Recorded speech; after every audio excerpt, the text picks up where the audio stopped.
Your Excellencies, Honorable Ministers, CDFs, ladies and gentlemen, distinguished guests, good morning, good afternoon, and take your seats. Thank you very much. I was supposed to be here in the morning. I think that's why I'm still hopeful that it is morning. But allow me first to apologize. I came a bit late. I tried to keep time, but this time round we were celebrating our national prayer breakfast today. And you know, where prayer is, there is a much more superior being than me. So I have to obey. And I had to stay back until that ceremony ends. But allow me to welcome each and every one of you to Kenya and to Nairobi. And I must say we are truly honored to co-host this very important forum in partnership with our friends, the United States of America. It is especially meaningful that this gathering is taking place on the African soil only the second time in its history, underscoring the continent's growing leadership in defining its own security agenda as we work with partners. Ladies and gentlemen, Africa stands at a pivotal moment, poised to harness its vast potential and shape a prosperous future. With over 60% of our population under the age of 25, the continent is set to become the world's largest workforce by 2050, offering a dynamic labor pool for global industries.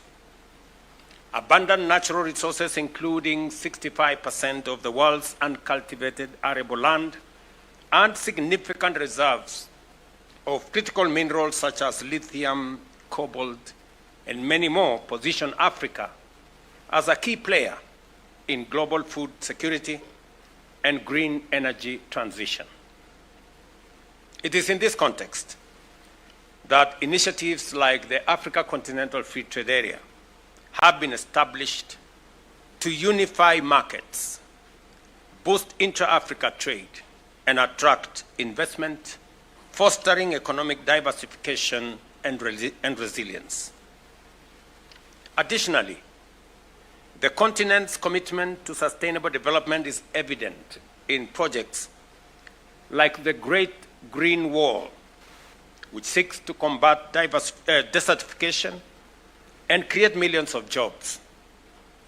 Enhanced strategic investments in education, technology, and renewable energy signal a continent ready to lead and innovate on a global scale.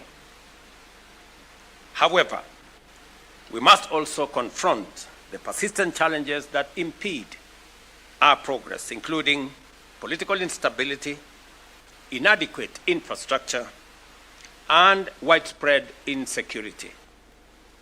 Across the continent, we face increasing asymmetry and transnational threats, from terrorism and armed conflict to cybercrime and environmental degradation. These challenges test the resilience of our institutions and demand that we reimagine our peace and security architecture. This conference, therefore, is not only a forum for military cooperation, but also a strategic platform for dialogue, policy coordination, and the strengthening of Africa's collective voice in global security affairs. And I'm very happy that I've been informed that we have 38 different delegations attending this conference, and it speaks to the growing awareness that security goes beyond the borders of any country, and that collaboration, partnership, and building synergy is the way to greater security and stability within and outside our countries. The theme, strengthening African security, sustaining unity of effort, underscores the reality that our safety is interconnected. When one country or region falters, the ripple effect transcends borders, impacting livelihoods, economies, and development prospects. True security in Africa must be continental in ambition and collaborative in execution. For Africa to thrive, we must deepen our investment in unity, not just as a diplomatic ideal, but as a practical strategy for resilience.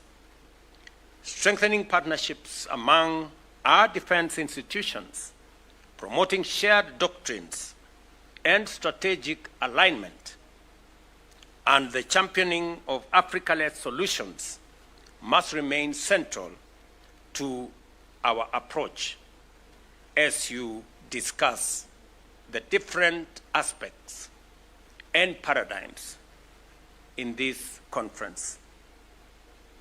These principles should guide how we respond to crisis, support peace operations, and prepare for evolving threats of the 21st century.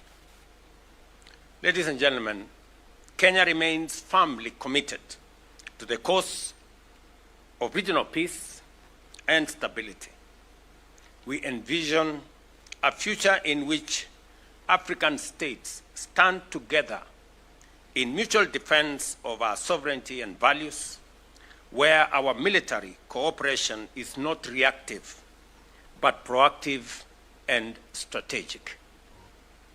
In this regard, we will continue working with our partners bilaterally, regionally, and in a multilateral framework to build a defense architecture that is robust, credible, and enduring. By strengthening our collective security mechanisms and sustaining unity of effort, we can overcome the challenges that stand in the way of our collective progress.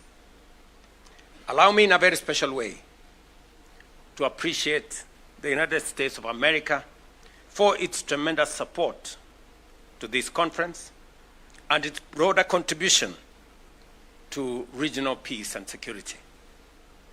I also extend my deepest appreciation to the organizers, the panelists, and all the participants.